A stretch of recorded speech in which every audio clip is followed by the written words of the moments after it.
کہ آج کے زمانے میں مومن مسلمان اللہ کے نبی کے نام کا نعرہ لگانے والے، آپ پر جان قربان کرنے والے، حج عمرے کرنے والے، وہ نمازوں سے غافل ہیں، وہ نمازوں سے پیچھے ہٹے ہوئے ہیں، اور احساس بھی نہیں سمجھتے ہم مرد مومن کامل ہیں، اور نمازیں اتنی اپنے ذمہ قضا اور کہنے کو ولی اللہ ہیں۔ نمازیں قضا باقی ہیں، قبر میں جانے کے بعد سب سے پہلا سوال نماز کا ہے۔ ہاں جی، چیک کرو اس کی نمازیں پوری ہیں یا نہیں۔ میں اور آپ دیکھیں اپنے گریبان میں جھانک کے، ہم میں سے کتنے لوگ صاحب ترتیب ہیں؟ صاحب ترتیب تو مسلمان کے اوپر ہونا فرض ہے، یعنی مسلمان ہے، بالغ ہے، عاقل ہے، اس کی ایک نماز بھی اس کے ذمہ قضا باقی نہیں ہونی چاہیے، ایک نماز بھی اس کے ذمہ قضا ہے۔ امام شافعی رحمۃ اللہ علیہ فرماتے ہیں نفل نماز پڑھنا جائز ہی نہیں ہے۔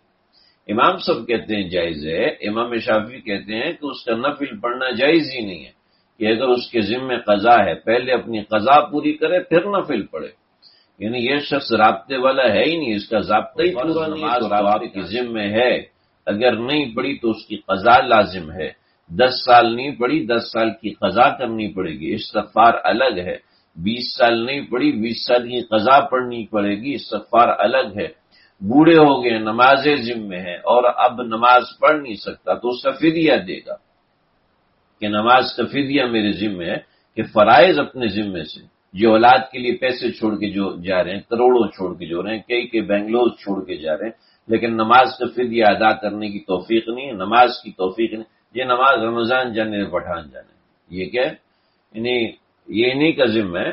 مسلمان بس یہی ہے، دین سے اتنے الرجک ہو چکے ہیں ہم لوگ کہ نماز پڑھنے کو بھی پتہ نہیں کیا سمجھتے ہیں، کہ ہم تو مولوی نہیں ہیں اس لیے ہم نماز نہیں پڑھتے، ہم نے تو داڑھی نہیں رکھی اس لیے ہم نماز نہیں پڑھتے۔ اتنا بڑا مجرم ہے اللہ کا، اتنا بڑا مجرم ہے کہ زمین و آسمان کہتے ہیں اللہ اجازت دیجیے اس کو نگل جاؤں، یہ جان بوجھ کے تیرے اوپر سجدے کا انکار کر رہا ہے۔ اور ذرا سوچے کہ شیطان نے ایک سجدہ کرنے سے رک گیا تھا، اللہ نے اس کو راندہ درگاہ کر دیا، اور یہ انسان ہے کتنے سجدے کرنے سے رک رہا ہے، تو اللہ کے ہاں اس کی کیا اوقات ہوگی، اللہ کے ہاں اس کا کیا معاملہ چلے گا۔ تو دیکھو، نماز کا سوال سب سے پہلے، قیامت کے دن سب سے پہلا سوال نماز کا، قبر کے اندر سب سے پہلا سوال نماز کا۔ اب نماز کے سوال میں ہم اگر فیل ہیں، ہماری نمازیں پوری نہیں، اللہ نے صحت دی ہے، جان دی ہے، طاقت دی ہے، کھانا دیا، پینا دیا، پیسہ دیا، دولت دی ہے، اور شباب دیا، اور سب کچھ دیا ہے، جوانی اللہ نے عطا فرمائی ہے، پھر بھی اپنی قضا نماز ادا نہیں کر رہا، جو جان بوجھ کے چھوٹ گئی یا کسی عذر کی وجہ سے چھوٹ گئی، اس کی نماز۔ ہمارے مومنوں کا دل اندر سے تیار ہی نہیں ہوتا کہ ہم نماز پڑھیں، اللہ کے حضور حاضری دیں۔ ارے اللہ کے حضور حاضری سے مومن انکار، مسلمان میں اور آپ اللہ کے حضور حاضری سے انکار کریں، اتنی تاکید کہ اگر کھڑے ہو کے نہیں پڑھ سکتے کوئی بات نہیں، بیٹھ کے پڑھو، معاف نہیں ہے۔ روزے میں ہے کہ اگر تم روزے کی پیاس بیماری کی وجہ سے برداشت نہیں کر سکتے، کوئی بات نہیں، روزہ چھوڑ دو، فعدۃ من ایام اخر یرید اللہ بکم اليسر ولا یرید بکم العسر۔ روزے کے بارے میں اللہ فرما رہے ہیں میں تمہارے لیے آسانی چاہتا ہوں، میں تمہارے اوپر سختی نہیں چاہتا، لہذا فعدۃ من ایام اخر بقیہ دنوں میں پورے کر لینا۔ لیکن نماز کے بارے میں کہتے ہیں اگر بیمار ہو کوئی بات نہیں، بیٹھ کے پڑھ لو، بیٹھ کے نہیں پڑھ سکتے کوئی بات نہیں، لیٹ کے پڑھ لو، لیٹ کے نہیں پڑھ سکتے کوئی بات نہیں، اشارے سے پڑھ لو، لیکن نماز معاف نہیں ہے، معاف نہیں۔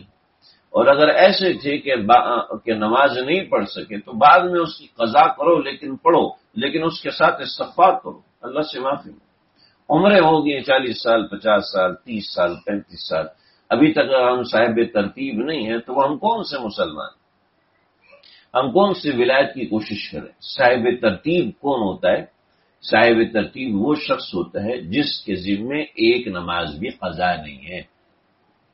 10 سال 11 سال کے بعد بچے کے ذمے ایک نماز بھی آج تک قضا نہیں ہے، تو یہ شخص صاحب ترتیب ہے۔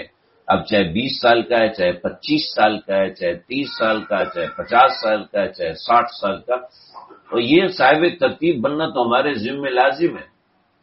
ایک صاحب میں ایک ساتھی کے ساتھ جا رہا تھا تو اس سے فون آیا، السلام علیکم، میری نماز چھوٹ گیا، میں اپنی نماز کو کب ادا کروں؟ میں نے پوچھا آپ صاحب ترتیب ہیں یا نہیں؟ کہا وہ کیا ہوتا ہے؟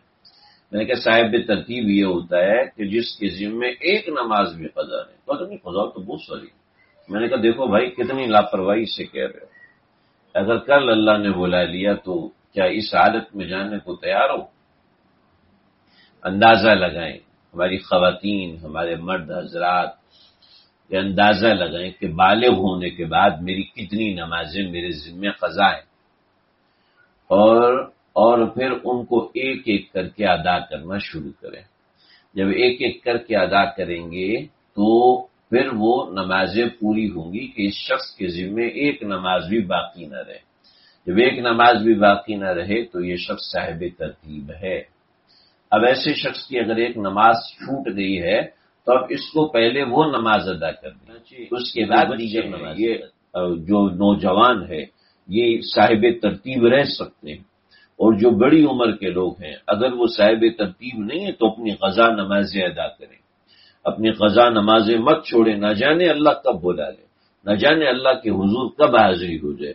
اپنا حساب لگائیں کہ اندازہ لگائیں کہ کتنے عرصے کی نمازیں میرے ذمہ قضا ہیں اور ان کو ادا کرنا شروع کریں۔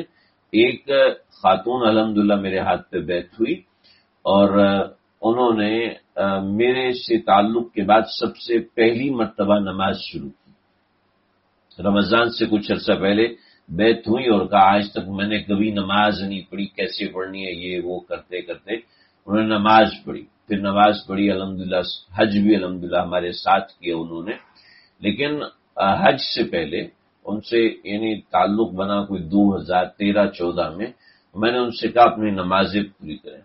18 میں حج پہ گئی، 18 میں حج پہ جانے سے پہلے پیچھے 35-36 سال کی نمازیں ان کی ذمہ قضا تھیں، 4 سال میں وہ ساری نمازیں ادا کی، 4 سال میں ساری نمازیں ادا کی۔ مختصر آسان طریقہ ہے نماز کی ادا کرنے کا، جو قضا نمازیں آپ کے ذمہ ہیں، کہ کسی شخص کے ذمہ نماز قضا باقی نہ رہے۔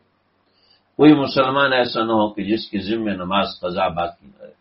کوئی بوڑھا ہے نماز ادا کرنے سے قاصر، اس کا مسئلہ الگ ہے، وہ الگ سے پوچھے کہ کیسے کس طرح اس کے ذمہ فدیہ بنے گا، کیوں وہ کس چیز کا وہ فدیہ دے گا، لیکن ایسا نہ ہو کہ ایک رات گزرے اور ہمارے ذمہ قضا نمازیں باقی ہوں۔ تو قضا نماز کا طریقہ بڑا آسان ہے، اندازہ لگائے کہ میرے کتنے مہینے یہ کتنے سالوں کی نماز قضا ہیں۔ یہ بچوں کے لیے تو بہت آسان ہے کہ اپنے آپ کو پکا نمازی رکھیں، ایک نماز کی ان کے ذمہ قضا نہیں ہوگی تو یہ صاحب ترتیب ہوں گے، یعنی صاحب ترتیب وہ بندہ جس کے ذمہ کوئی نماز نہیں ہے۔ اور جو بڑے ہیں وہ اپنا اندازہ لگائیں کہ اندازاً میرے ذمہ کتنے سالوں کی نمازیں ہوں گی، اور پھر اس کا حساب بنائے، اور موبائل میں ایپ بنتی ہے ورنہ کاغذ پہ لکھ لے، اور ایک فجر کی نمازیں ادا کرنا شروع کرے، 30 40 50 60 فجر کی قضا نمازیں ادا کرے، صرف فرض ادا کرنا ہے۔ کیا طریقہ ہے؟ اللہ اکبر، الحمدللہ رب العالمین الرحمن الرحیم مالک یوم الدین، سورہ فاتحہ پوری کی، پھر اس کے بعد سورہ اخلاص پڑھی یا انا اعطینہ پڑھی، اس کے بعد رکوع کیا سبحان ربی العظیم ایک مرتبہ پڑھا، پھر اٹھا اور پھر سجدہ کیے ایک مرتبہ سبحان ربی العظیم پڑھا، دوسری رکعت ایسی ادا کی، اس کے بعد تشہد میں بیٹھا، اتحیات پڑھا اور پھر درود شریف کی جگہ پڑھا اللہم صلی علی محمد اللہم اغفر لی اور سلام پھیر دیا۔ یہ 2 رکعت ادا ہوگی۔ اور 4 رکعت کیسے ادا کرنی ہے؟ 4 رکعت میں 2 رکعت کا یہ طریقہ، اور پھر اگلی 2 رکعت کا یہ طریقہ کہ سورہ فاتحہ پڑھے، اور اگلی رکعت میں بھی سورہ فاتحہ پڑھے، اور پھر آگے اسی طرح ادا کرے۔ 2 منٹ میں 4 رکعت نماز ادا ہو جاتی ہے۔ پہلے فجر کی ادا کرے 50-60، پھر ظہر کی ادا کرے 50-60، پھر عصر کی، پھر مغرب کی، پھر عشاء کی، اور پھر وتر۔ اس طریقے سے اپنی نمازیں پوری کریں، اور جب اس طریقے سے ایک سیشن پورا ہو جائے پھر دوسرا پورا کرے، پھر تیسرا پورا کرے، اندازہ لگا لے 200 نمازیں قضا ہیں، 300 نمازیں ہیں، 400 نمازیں ہیں، 500 نمازیں ہیں، 600 نمازیں ہیں، اس طرح ادا کرنا شروع کرے کہ اپنے اوپر کوئی بھی قضا نماز نہ رہے۔ اللہ تعالیٰ مجھے آپ کو ہم سب کو سمجھنے کی توفیق عطا فرمائے۔ وآخر دعوانا الحمدللہ۔